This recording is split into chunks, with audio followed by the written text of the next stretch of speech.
नमस्कार मित्रांनो, लपन डाव या मालिकेच्या आजच्या म्हणजे 29 जानेवारीच्या एपिसोडमध्ये आपण पाहणार आहोत की चक्क सरकार राजलक्ष्मी किर्लोस्करच्या घरापर्यंत पोहोचली आहे आणि तिथे कान्हा सुद्धा असतो. कबीरच्या लुकमध्ये स्पेक्स वगैरे लावून टी शर्ट वगैरे घालून. त्यानंतर आता सखीवर चाड बडकवण्याचा आरोप येतो. सगळे चाडकरी आता सखीला दोष देतात आणि बिचारे ते रस्त्यावर आले असतात आता. आणि मनस्विनीला वाटतं की तिने चॅलेंज जिंकलंय. तर बघूया मित्रांनो, खूप काही दाखवलं त्यांनी आजच्या भागात. कान्हा सुद्धा आजच्या भागात सखीला खूप इरिटेट करतो. व्हिडिओ शेवटपर्यंत पाहायला विसरू नका. तर मित्रांनो, आजचा भाग सुरू होतो. सखी तिचं डेअर कम्प्लीट करते. कान्हाच्याच गालावर त्याचाच हात ठेवून त्यावर किस करते आणि सगळ्या बच्चा पाटीलला म्हणते, डेअर कम्प्लीट झालं आणि मी जिंकले. तर आता परी म्हणते, असं कसं काय, आम्ही पप्पी म्हटली होती ना. तर सखी म्हणते, हो, मग याला पण पप्पीच म्हणतात. पुढे आता सखी म्हणते, पण तुम्ही सगळ्यांनी पप्पी कुठे द्यायची हे सांगितलं नव्हतं. तर आता इथे कान्हा मात्र सुद्धा नाराज असतो. सखी आता सगळ्या मुलांना म्हणते, चला आता भरपूर होमवर्क दिलाय तुम्हाला, नीट करून या. आता सगळे मुलं तिथून निघून जातात आणि मुलं गेल्यावर सुद्धा आता कान्हा सखीच्या नजरेवर नजर मिळवत नाही. तो इकडे तिकडे बघत असतो. तर सखी म्हणते, तुला काय वाटलं की मी तुला खरंच किस करणार होते? तर कान्हा म्हणतो, नाही. सखी म्हणते, हा मग मी तर तेच म्हटलं की उगाच तू स्वप्नांचे इमले बांधत बसशील. कान्हा म्हणतो, पण त्याच्या मनात वेगळं सुरू असतं. पण बिचारा त्याच्यातच आता खुश मानून जातो. तर इथे काय होतं, थोड्या वेळानंतर सखी भांडी घासत असते आणि कान्हा सखीला म्हणतो की थोडी भाजी उरली आहे तर कुठे काढून ठेवू? सखी म्हणते, तिथे समोरच डबा आहे बघ स्टीलचा, त्यामध्ये काढून ठेव.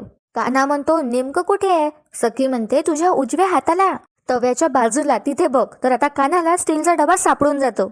भाजी काढून वगैरे ठेवल्यावर कान्हा तो रिकामा डबा सखीला धुवायसाठी घेऊन आणतो आणि म्हणतो, बरं पण कमाल आहे हा तुमच्या बायकांची, तुम्हाला बरोबर माहिती असतं कुठं काय आहे ते, न बघता अगदी बरोबर सांगितलं तुम्ही. तर आता सखी म्हणते, जसं तुमच्या पुरुषांना अगदी समोर असलेली वस्तू सुद्धा दिसत नाही ना, तसं आम्हा बायकांना दडून असलेली वस्तू सुद्धा नीट दिसते.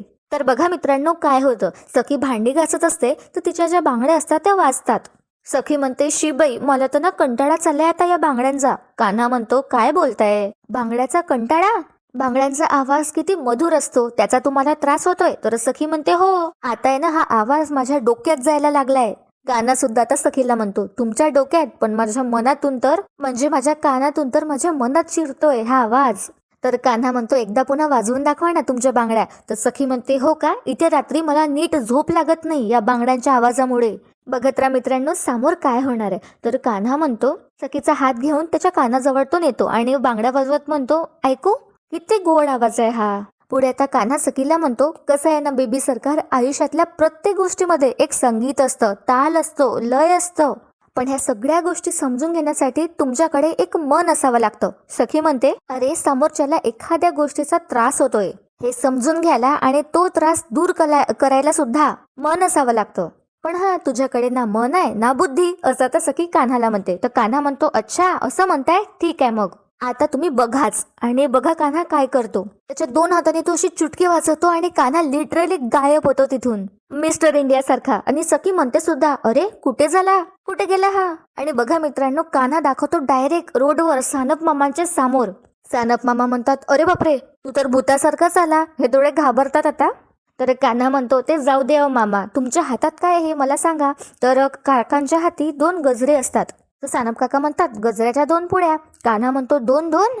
सानप काका म्हणतात, एक बायकोसाठी. आणि कान्हा विचारतो, मग दुसरी कोणासाठी? सानप काका म्हणतात, दुसरी पण बायकोसाठीच. चिडली तर बॅकअप असलेला बरा आहे ना.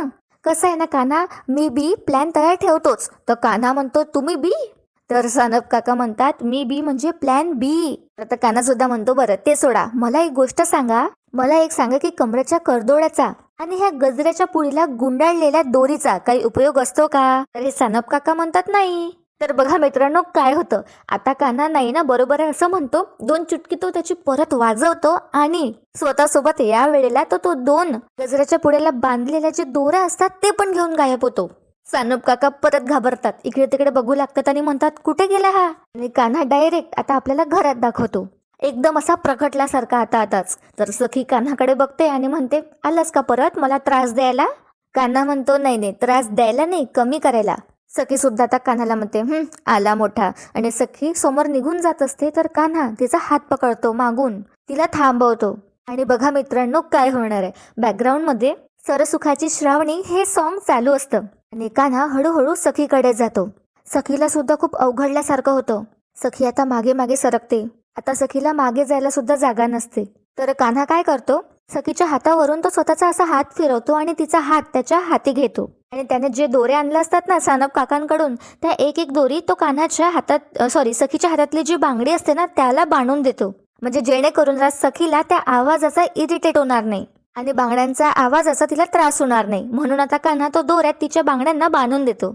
बिचारी सखी आता खूपच घाबरली असते. त्यानंतर कान्हा सखीचे दोन्ही हात त्याच्या हाती घेतो आणि बांगड्या वाजवण्याचा ट्राय करतो. तर बांगड्या ऑफकोर्स वाजत नाही, कारण कान्हाने त्या दोरीने बांधल्या असतात.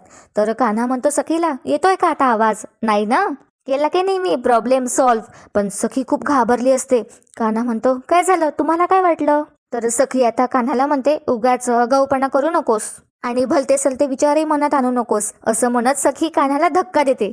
बघा आता काय होतं मित्रांनो. कान्हा म्हणतो, तुम्हाला काही हवंय का, एक भांडं आणखी नवीन? तर सखी म्हणते, कशाला, कोणतं भांडं? तर कान्हा म्हणतो, हे बघा, यावर मी नाव लिहून आणलंय. तर मित्रांनो, हे तेच भांडं असतं जे सखीने तिचे कपड्याच्या बदल्यात घेतलं असतं त्या बाईकडून. त्यावर आता कान्हाने Sakhi plus Kanha is equals to Sanha असं नाव लिहिलं असतं, कोरून आणलं असतं.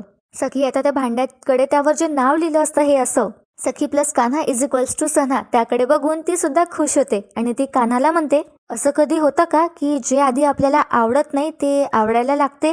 कान्हाला आता बरोबर समजलंय की सखी कशाबद्दल आणि कोणाबद्दल बोलतीये. कान्हा म्हणतो सखीला, हा काही प्रश्न झाला? 100% होतं असं, पण आता तुमचा रोख कोणाकडे आहे? तर सखी कान्हाकडे बघते आणि मुद्दामच आता ती टॉपिक चेंज करते आणि म्हणते, हे बांगड्या. दुसरं काय असणार आहे? मग अशी मला आवडत नव्हत्या, आता आवडतायत. तर कान्हा म्हणतो, ओ अच्छा. कान्हाला सुद्धा माहिती असतं सगळं. कान्हा म्हणतो सखीला, नक्की ना? नाहीतर मग ट्रूथ अँड डेअरचा एक डाव खेळूया. तर आता सखी म्हणते, चुप बस, गुड नाईट. असं म्हणून सखी ती ताट कान्हाच्या हाती परत देते आणि ती झोपायला जाते. पण तिला रात्रभर झोप लागत नाही. सखी तिच्या बेडवर जाऊन झोपते आणि ती तिच्या बांगड्यांकडे बघते आणि सखी आता खुश होते, कारण तिला बांगड्यांचा आवाजाचा आता त्रास नसतो होत. आणि सखी म्हणते, आता तिच्या बांगड्यांकडे बघत, आता आवाज नाही येत आहे, शांत वाटतंय. इथे मित्रांनो आता सीन शिफ्ट होतो आणि आपल्याला ही सरकार दाखवली जाते. ती तिच्या मोबाईलमध्ये बघत असते आणि टिक टिक टिक असं ती म्हणत असते. त्यानंतर ही हसते आणि म्हणते, सरकारच्या इशाऱ्यावर चालणारी ही वेड. शांत वाटतेय ना ही वेड? आणि त्यानंतर ही सरकार स्वतःला म्हणते, सखी, ही वादळापूर्वीची शांतता आहे. टेबलवरचं लाईटर स्वतःच्या हाती घेत आता ही मनस्विनी म्हणजे सरकार म्हणते, आता उरलेत फक्त 2 दिवस तुझ्या त्या भिकारड्या चाळीतले सो कॉल्ड सुखी दिवस. मग तुझ्या आयुष्याला कायमचं लागेल सुतक. असं सगळं ही सरकार स्वतःला म्हणते. लायटर ती ऑन करते आणि त्याकडे बघते आणि परत टिक टिक असं ती म्हणते. तर इथे आता सखीची झोप उडाली असते. सखीला सतत ते चॅलेंज आठवत असतं.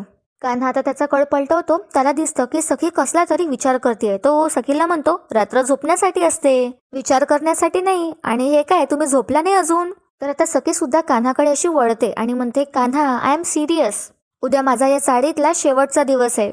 ज्या लोकांनी मला भरभरून प्रेम दिलं त्यांच्यापासून मी ही गोष्ट लपवून ठेवत आहे.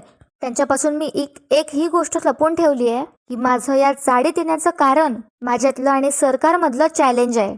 पण मला आता असं वाटतंय. तर कान्हा विचारतो, काय वाटतंय? सखी आता उठून बसते आणि म्हणते की मला आता असं वाटतंय की हे चॅलेंज संपल्यावर सुद्धा या चाळीत राहावं, कायमचं, फॉर एव्हर. म्हणजे बघ ना, कितीतरी गोष्टी आहेत ज्या मला इथे चाळीत आल्यावर कळल्या. आणि पुढे आता सखी सगळं आठवत कान्हाला म्हणते, पहिल्याच दिवशी पब्लिक टॉयलेटला घाबरून मी घरी पळून जाणार होते.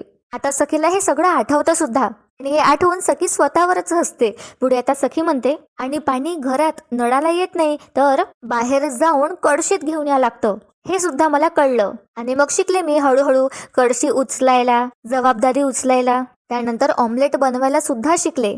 आता सखीला आठवतं की कान्हाने तिच्यासाठी ऑमलेट बनवलं असतं. पुढे सखी म्हणते, कपडे धुवायला, भांडी घासायला सगळंच मी शिकले. सखीला हे सुद्धा आठवतं की तिने आणि कान्हाने मिळून कपडे धुतली असतात, त्याने तिला शिकवलं असतं. पुढे आता सखी म्हणते, आणि हो, मला भाज्यांचे भाव सुद्धा माहिती आहे आता. आणि हो, अजून किराणा कधी कुठून आणायचा हे सुद्धा कळलंय. आता कान्हा सगळं शांतपणे ऐकत असतो. पुढे आता सखी म्हणते, सेव्हिंग मागची गंमत मला कळली आणि इंडिपेंडंट होण्यामागची किंमत सुद्धा. हे इंडिपेंडंट आयुष्य वगैरे मिळणं हे सगळं या चाळीमुळे शक्य झालंय. आणि खरं सांगू तर कान्हा, मोर ऑर लेस तुझ्यामुळे सुद्धा. तर पुढे आता सखी कान्हाला म्हणते, सो मला आता असं वाटतंय की इथे चाळीतच राहावं, कायम. काय कान्हा, तुला काय वाटतं, असं ती आता कान्हाला विचारते. तर बघा मित्रांनो, आता कान्हा सखीला रियालिटी चेक देतो आणि म्हणतो, मला असं वाटतं ना की ही जी रात्र आहे ते स्वप्न घेऊन येते. आता कान्हा सुद्धा उठून बसतो आणि सिरियस पद्धतीने सगळं बोलू लागतो. आणि पुढे आता कान्हा म्हणतो सखीला, आणि सकाळ झाली की सगळी स्वप्न अशी गायब होतात आणि मग सूर्याचा पहिला किरण आपल्याला वास्तविकतेची जाणीव करून देतो. Reality check. त्यामुळे आपण असं रियालिटीला फसवू नाही शकत. तुम्हाला कळतंय ना मला काय म्हणायचं आहे ते. आता सखी थोडी सॅड होते. पुढे आता कान्हा म्हणतो, तुम्हाला असं वाटतंय इथे हवंसं, इथे राहावं असं वाटतंय, पण तुम्हालाही हे चांगलंच माहितीये की तुम्ही इथे का आलात आणि कशासाठी आलात. तुमचं आता हे चॅलेंज पूर्ण होईल आणि मग आपला डिवोर्स होईल. म्हणजे तुम्ही आता सखी कान्हा महाडिक वरून पुन्हा सखी राघव कामत व्हाल. आता इथे कान्हा सुद्धा हे बोलताना सॅडच असतो आणि सखी खूप इमोशनल होते आणि तिच्या डोळ्यात पाणी येतं. पुढे आता कान्हा म्हणतो, आपल्यातलं हे नातं सुद्धा आता संपणार आणि आपल्यात कुठलं नातं शिल्लक राहणार नाही. तर मग तुम्ही इथे या चाळीत कुठल्या नात्याने राहणार. तर आता सखी खाली बसते कान्हाजवळ येऊन आणि कान्हाला म्हणते, असं कधी झालंय का. आणि ती कान्हाकडे बघत म्हणते, एखादी गोष्ट जी आपल्याला खूप आवडते ती कधी संपूच नाही, थांबूच नाही. तर आता कान्हा म्हणतो सखीला, मी पुन्हा तुम्हाला तोच प्रश्न विचारतोय, तुमचा रोख नक्की कोणाकडे आहे. तर आता सखी परत फिरवाफिरवीची उत्तरं देते आणि कान्हाला म्हणते, रात्र. या चाळीतली माझी ही शेवटची रात्र आहे. आणि सखी आता बाहेर बघते खिडकीच्या बाहेर आणि म्हणते, असं वाटतंय ही रात्र थांबूच नाही, संपूच नाही. काळ थांबावा, ही वेळ थांबावी. तर कान्हा म्हणतो, खरंच खरंच तुम्हाला असं वाटतंय का.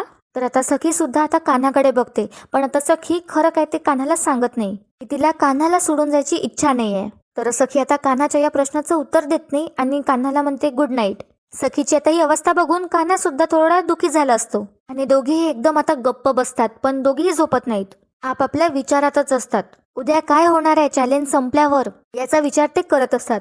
तर मित्रांनो, खरंच हे कन्व्हर्सेशन दाखवण्याची गरज होती. कोणाला थोडं बोर वाटलं असेल, पण या दोघांमधलं कन्व्हर्सेशन सुद्धा तितकंच डीप आणि महत्वाचं आहे. तर इथे काय होतं, आता दुसरा दिवस उगवतो आणि चाळीतल्या बाया नळावर पाणी भरत असतात. तिथे आता दाभाडे मावशी येतात आणि बायांना विचारतात, सखी दिसली आहे का सकाळपासून. कुठे दिसत नाही आहे ती. तर परीची आई म्हणते, हो ना, सकाळपासून मला पण ती दिसली नाहीये. सानप काकू म्हणतात, अगं लवकर लग्न झालेल्या मुली, म्हणजे नवीन लग्न झालेल्या मुली चाळीवर म्हणजे नळावर लवकर येतात का. तर आता परीची आई म्हणते, हो सानपताई, हे मात्र तुम्ही बरोबर बोलल्यात. हल्ली त्या दोघांमध्ये प्रेम खुलू पण लागलंय आणि उतू पण चाललंय.